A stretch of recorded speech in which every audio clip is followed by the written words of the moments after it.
Que bom que você está aqui. Deixa eu te falar, a partir de agora nós vamos falar acerca dos gatilhos mentais em vendas. Isto mesmo, gatilhos mentais em vendas.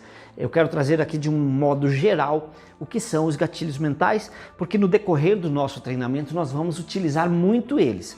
Depois vai ter um exercício onde você vai poder estar aprendendo um pouco mais, mas eu preciso agora e preciso muito da sua atenção para entrarmos neste momento onde nós vamos aprender um pouquinho sobre cada um deles, quais são e como nós podemos utilizá-los. E no decorrer da formação você vai poder utilizar eles de uma forma mais concreta, mais prática, ok?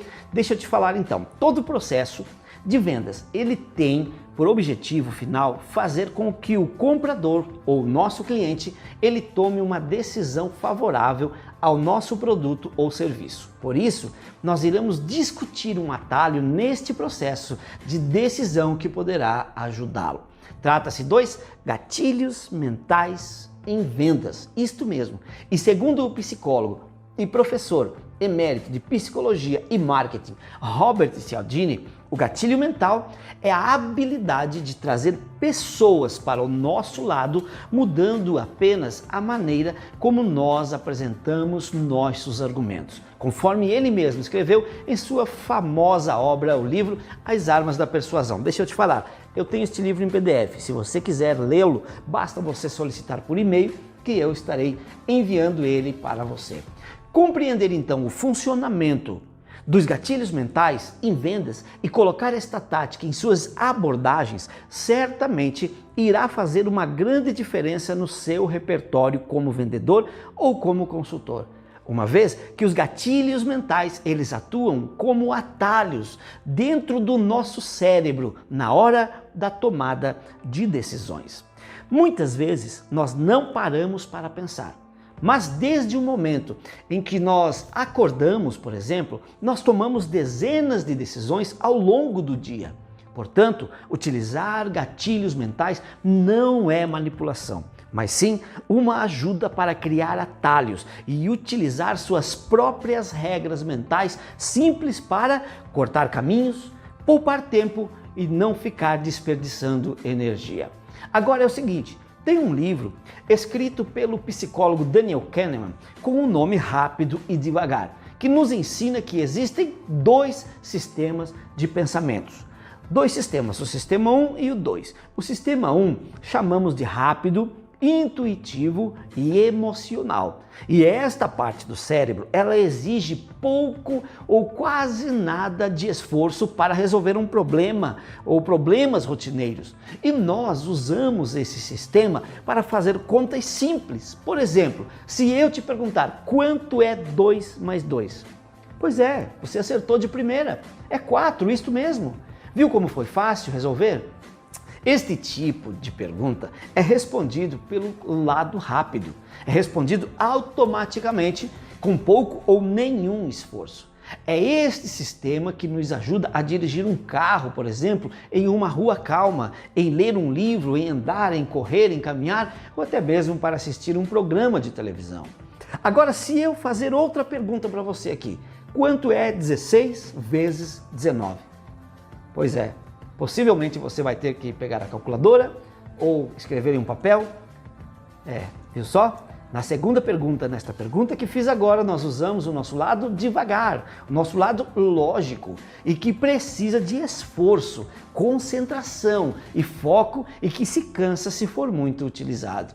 Este sistema serve para você estacionar, por exemplo, um carro em uma vaga muito apertada, de repente para preencher formulários ou até mesmo para discutir ideias e talvez para poder assistir a este vídeo que vai exigir muita concentração de você para entender acerca dos gatilhos mentais, mas eu vou te dar uma boa notícia. Você vai entender um por um, passo a passo, até o final desta formação. Agora é o seguinte, a primeira grande ideia é entender que temos estes dois modos de pensar na nossa cabeça e que agem muito diferentes. Mas olha só, cada um tem as suas próprias vantagens. O problema é quando se usa o sistema 1 enquanto se precisaria utilizar o sistema 2 e vice-versa. Agora é o seguinte, se eu começar a falar com você sobre esportes, por exemplo, e te mostrar estas imagens que estão aparecendo agora na sua tela, e escrever isso, como você terminaria esta palavra? Isso mesmo, foi o que eu imaginei. Com toda certeza, você colocará a letra A. Pois é, porém se eu colocar agora de uma forma diferente e começar a falar com você sobre comida ou receitas, por exemplo, e te mostrar a mesma coisa, como você terminaria esta palavra agora? Exatamente.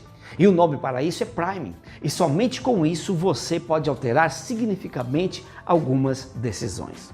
Por exemplo, tente assistir um vídeo sobre acidentes de carros antes da sua próxima viagem. Com certeza você tornará o motorista mais cuidadoso já visto. Isso mesmo. Agora deixa eu te perguntar, você sabia que a sequoia é a árvore mais alta do planeta? E eu te pergunto, ela é maior ou é menor do que 365 metros de altura? Agora, se eu mudar a pergunta e te pedir, qual é a altura da árvore? Seguinte, eu vou te dizer, a altura real desta árvore é 171 metros. E você provavelmente respondeu um número muito maior do que este, não é verdade? Vou te explicar por que isso acontece. Na primeira pergunta que eu fiz para você, eu coloquei uma altura extremamente alta. Alto, mais alto mesmo, somente para fazer você pensar num valor alto também. Isso nós chamamos de ancoragem e é usado aos montes e em muitos lugares por aí. Agora me diz, por quanto você compraria uma torneira elétrica? A não ser que você já esteja procurando uma para comprar, eu poderia te dizer aqui que esta torneira ela custa entre 10 e 100 reais. Isso mesmo. Você saberá me dizer então qual está correto. Porém, a partir do momento que você pesquisar um produto ou um preço, você passa a se ancorar naquele valor e você vai começar a observar e ver o qual será o mais plausível para você. A grande ideia aqui é entender que a ancoragem é perceber quando você está usando isso para determinar valores. Quando realmente nós gostamos de uma pessoa, nós tendemos a gostar de tudo o que aquela pessoa faz ou fala, não é verdade? Isso mesmo, qualquer coisa, mesmo que esteja errado, para nós vira uma maravilha o que aquela pessoa está falando. E se esta pessoa falar algo estúpido, nós apenas falaremos que, mas todos erram. Mas se uma outra pessoa, por exemplo, fizer exatamente a mesma coisa e nós não gostamos daquela pessoa, nós já caímos para cima com julgamentos, não é assim mesmo? Pois é. A tendência, então, de gostar ou não de tudo que diz respeito a uma pessoa, incluindo coisas que você nem observou, é conhecido como efeito halo. Já teve enormes consequências para o mundo e a grande ideia aqui é conseguir perceber quando nós estamos sendo alvo disto. Muitas pessoas têm a preocupação excessiva em andar de avião, outras a negligência de dirigir um carro. Por probabilidade, o carro ele é muito mais perigoso. Mas por que acreditamos que não? Por causa da disponibilidade.